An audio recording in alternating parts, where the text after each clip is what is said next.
commence à tomber, donc ça commence à être frisquet. Il serait temps pour moi de me trouver un endroit propice afin de construire mon abri en appentis. Comme ici, par exemple, j'ai un bel arbre en V sur lequel je vais pouvoir accoter la poutre principale de mon abri en appentis et l'accoter ici. L'arbre qui va servir à la poutre principale n'a pas besoin d'être vraiment d'un gros diamètre. Comme ici, on a un arbre qui est parfait pour faire ça. Donc, je vais le couper à l'aide de ma hache. Quand on va en forêt, c'est important de se traîner des outils pour être prêt à toute éventualité. Donc, je commence.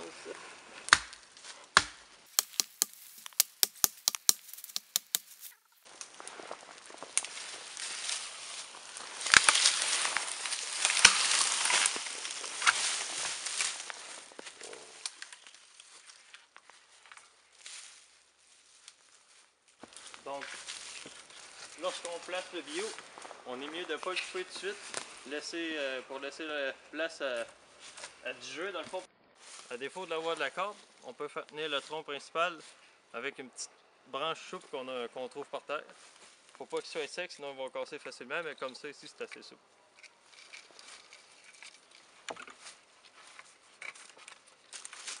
Donc il suffit de faire quelques tours autour de l'arbre.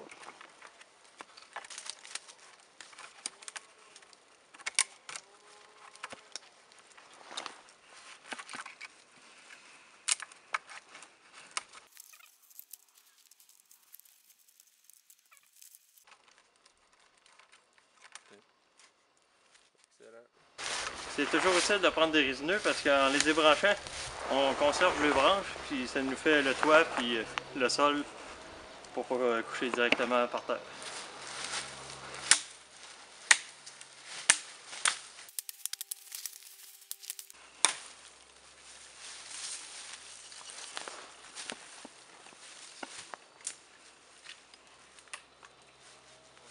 La deuxième étape, ça consiste à mettre des branches transversales afin de, par la suite, appuyer les branches de sapin pour faire notre toit. Il suffit, dans le fond, de les intercaler entre les branches pour les faire tenir. Il faut pas que ce soit des grosses branches, sinon c'est dur à mettre. Pas trop longues non plus. C'est plus facile à placer comme ça. Le meilleur matériel à utiliser pour faire le toit, c'est des branches de résineux, parce que ça garde la chaleur, puis ça permet l'écoulement de l'eau.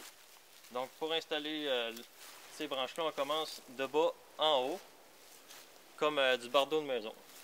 Il suffit de les insérer comme ça à travers les barres transversales qu'on a mis pour que ça tienne bien. Et c'est ça. Pour les côtés, c'est important de les fermer parce que sinon le vent il passe, donc il fait froid dans la cabane. On fait la même chose, on met des branches pour l'eau aussi. Et c'est tout. Donc voici à quoi ressemble une appentis une fois finie. Comme vous pouvez voir, on a déposé des branches de résineux au fond afin d'éviter toute humidité lors de la nuit, parce que c'est là qu'on va coucher. Par la suite, on a construit ici un coupe-vent, parce qu'on va mettre le feu ici. Et comme le feu va être proche du coupe-vent, il faut prendre des troncs d'arbres assez humides qui résistent aux flammes et qui ne prennent pas feu. Ça, la manière à faire, on plante des piquettes dans le sol, on les affile au bout pour qu'ils rentrent bien. On peut les attacher avec le même nœud qu'on a fait auparavant. Donc une autre chose ici, c'est de la manière de se coucher. Comme il y a une pente ici qui penche comme ça, c'est toujours mieux de se mettre la tête en haut pour ne pas avoir tout le sang qui nous monte à la tête. Et du même coup, les pieds se font réchauffer par la chaleur du feu qui est juste ici. Une fois l'abri complété, on peut commencer à penser à se faire un bon feu. Une question de passer la nuit au chaud. Donc pour bien allumer le feu, on a eu la chance d'avoir un beau boulot blanc ici. On peut prendre l'écorce. Ça peut servir comme un peu de papier journal si on veut. Le feu il peut très bien décoller avec ça. Donc on se ramasse un petit paquet qu'on amène à l'abri. Ce beau sapin qui est mort nous offre des belles branches secs car il ne touche pas à terre, surtout ceux-là du dessus, et avec lesquels on va s'en servir pour faire le bois d'allumage. Une fois le feu bien parti, on peut y aller avec des bio d'un peu plus gros diamètre, comme par exemple ici l'érable qui est mort, qui est resté accroché après un autre arbre, donc il est très bien séché. C'est important aussi de ne pas prendre des trop gros diamètres comme ici, il y a un fort diamètre et il durait peut-être trop longtemps pour le temps qu'on va être dans l'abri.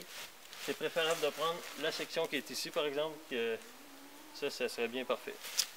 À l'opposé ici, on a un arbre qui est décomposé, il est à terre, donc il est très humide. C'est pas le meilleur pour faire un feu. Pour allumer le feu, j'ai fait un petit trou dans le sol, pas que les cendres aillent toutes du côté du mur. Ça, on veut pas ça dans le fond.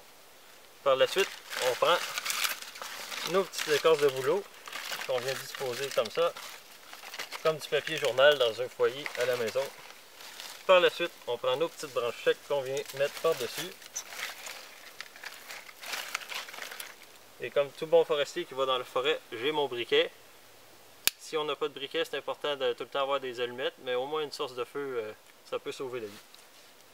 Donc on vient allumer l'écorce de bouleau.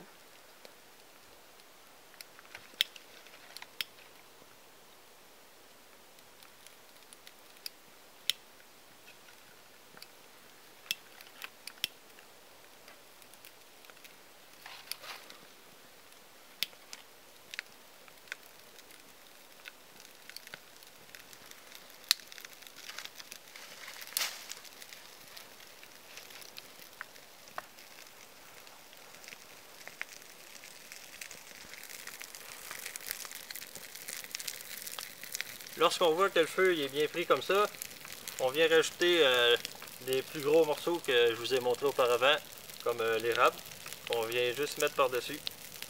Et le feu peut durer toute la nuit pour nous tenir au chaud. Lorsqu'on s'est bien réchauffé et qu'on est prêt à partir, c'est important de bien éteindre le feu.